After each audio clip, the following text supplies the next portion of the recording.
It was a night to forget for Chelsea in the Nicholas Jackson derby, as Bayern Munich seemed to stroll past them in a 3-1 win, with Harry Kane getting a brace to seal the deal. For Chelsea fans, this one has got to feel really frustrating.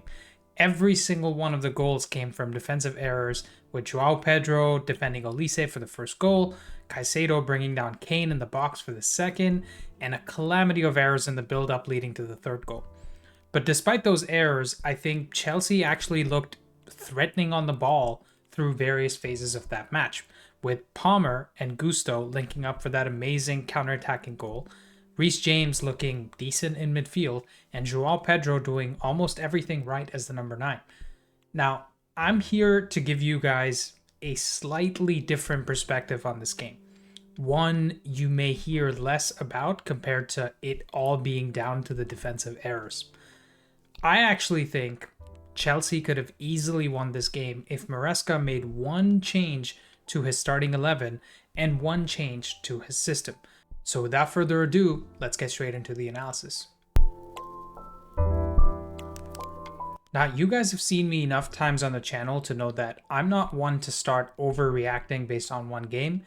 What you expect when you click on this video is calm and cogent analysis that highlights things that you may have missed while also giving you some positives to look forward to for the next game. But I'm going to be 100% honest with you guys. There were times in this game that even I was fuming because of Maresca's decision making in this game. And I'm not even a Chelsea fan, I'm a United fan, you guys all know that. So let's take a look at the starting 11, which is the first thing that probably had me asking some questions. Now, Maresca had Enzo Fernandez pushed up into the 10 with Reece James starting as the DM and Joao Pedro as the striker, which means Cole Palmer, who is undoubtedly the best player on the squad and the best number 10 in your team, was actually playing as a right winger. I think BN Sports just has this wrong. And when you look at the Chelsea bench, you have Estevao, Buonanotte, Gittins, Tyreek George, and Garnacho, who can all play on the right wing. So instead of the 5 wingers you have sitting on the bench who can actually do really well at right wing, you decide to move Palmer out of his best position to play there instead. But okay, Maresca is the head coach and knows more ball than me or you, so I can understand that one.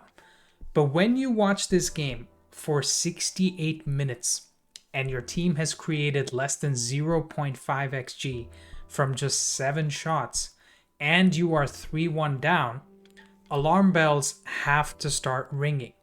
You have to start thinking about keeping your best player out of his best position. So in the 68th minute, I see Maresca making changes from the bench, and naturally, when I see Garnacho coming on, I'm thinking, okay, he's taking Enzo Fernandez off to put Palmer through the middle so that he can get more involved in the game. But guess what? He's replacing Neto on the left, and he's taking off Reece James in midfield so that Enzo keeps his spot in the 10 and Palmer still stays on the right wing. And then 13 more minutes go by and he decides to finally take off Enzo from the pitch and bring Estevao on. And I'm like, okay, he's finally taking Enzo Fernandez off to put Palmer through the middle so that he can get more involved in the game. But guess what? Estevao plays from the middle, so Palmer still stays on the right. Make that make sense.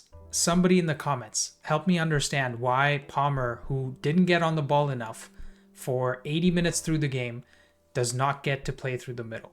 And if you're thinking, Palmer was actually really good on the right wing, so what exactly is the problem? The problem is that Palmer had one shot till the 75th minute of that game. And the one shot he had, he converted into a goal.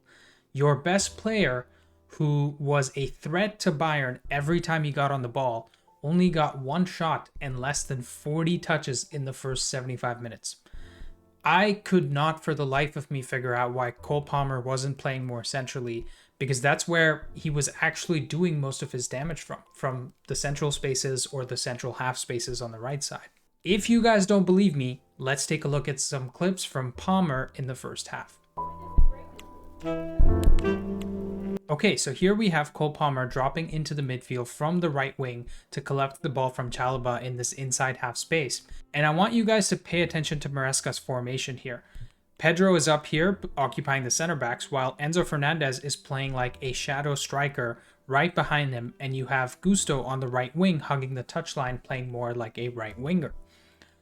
I think Maresca's game plan was to have a lot of the attacking impetus coming from the right-hand side between Palmer and Gusto, and have Enzo be that second striker in the box for Gusto and Palmer to find.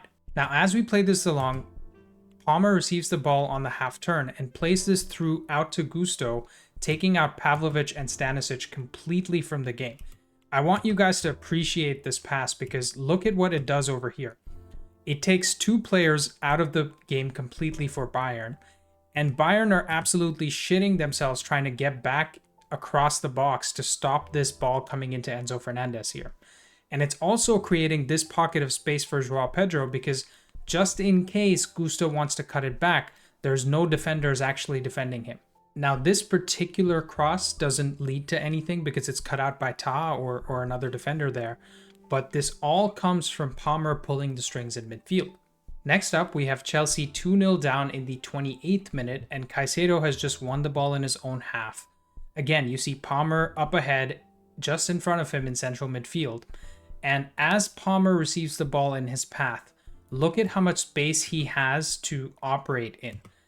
Right here, there's almost nobody near him, and he's kind of playing in a similar position to where he would be if he was starting from the 10, but he still is occupying a right wing spot, right? So I want you guys to appreciate that. Now, as we play it forward a little bit more, look at how much space there is, and you have Neto on the left wing providing a target to hit for Palmer, and you have Gusto on the right wing, another target to hit for Palmer. And as we play this further forward, you'll see that Enzo is still the player that's playing as that second striker, trying to crash the box and provide another target man inside the box. Now, as Palmer gets to the edge of the box here, he plays it out to Gusto up ahead, while Bayern is still technically 3v4 here, right? There's 4 Chelsea players with only 3 Bayern players. And Gusto takes a nice touch and plays it right back into Palmer, who finishes it with an amazing first-time finish. Now, the thing that upsets me about this goal is that this type of situation could have happened 4, 5, or 6 times this game. Bayern had most of the possession and they were really open on the counterattack, but it only happened once because Palmer was stuck on the right wing and he wasn't able to get involved in the game as much if he would be centrally. He didn't have 2 wingers like he might have if he was playing in the 10. He also didn't have 2 fullbacks who could have overlapped like he would be if he was in the 10. And worst of all, he didn't have Enzo Fernandez making that run beyond him from deeper in midfield, like he would if he played the normal midfield of Enzo and Caicedo. And if there's one move that is more difficult than any other to defend against in the modern game, it's the runner from midfield. Every team nowadays plays zonal marking, and players tend to miss the runner that's moving from one zone to another. And Bayern would have struggled with this had Enzo been running past Palmer in the middle, or Reece James running past Palmer in the middle to get on the end of something. But frustratingly, Maresca did not start Palmer in the 10, and he didn't move Palmer there after 60 minutes when nothing was working, and he didn't even move him there for the last 10 minutes. Cole Palmer ends the game with just 1 goal from 2 shots, 2 chances created, only 43 touches of the ball, and only 3 of those in Bayern's box, with 0 accurate crosses. If you guys aren't really getting the picture yet of what could have been, let's take a look at another clip from the 36th minute in the first half. So here we have Palmer in the midfield again, playing in that half space while Gusto is again on the right wing.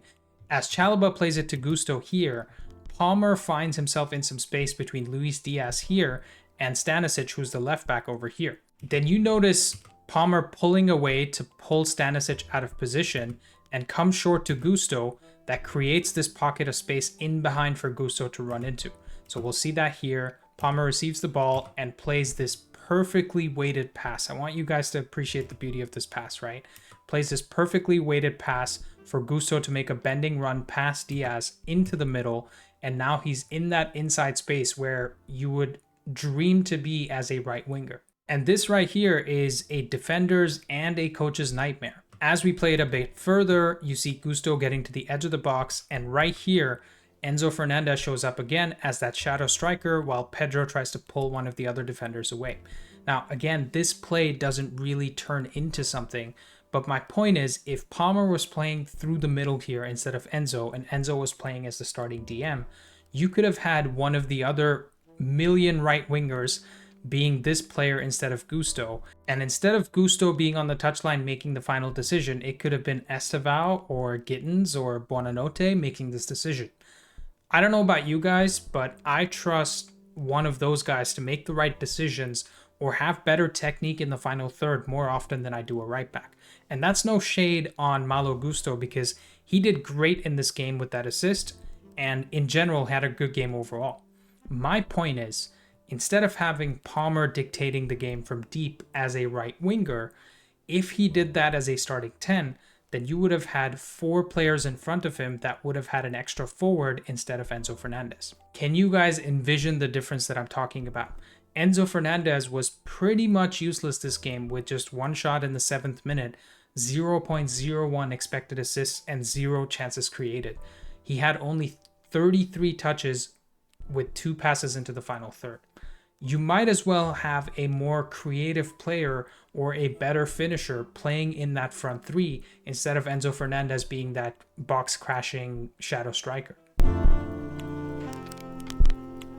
So to wrap things up, yes, Chelsea's 3-1 loss in the Nicholas Jackson derby will be remembered for the defensive errors, but the real frustration lies in how Cole Palmer was used. As your best player and your most dangerous creator, to spend 90 minutes stuck out wide when the game was crying out for him to dictate things through the middle is just criminal from Maresca.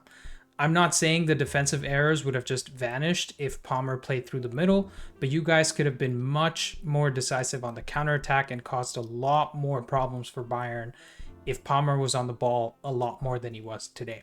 Fine margins tend to define nights like these in the Champions League, and the difference between a painful defeat and a statement win might have been one small change from Maresca.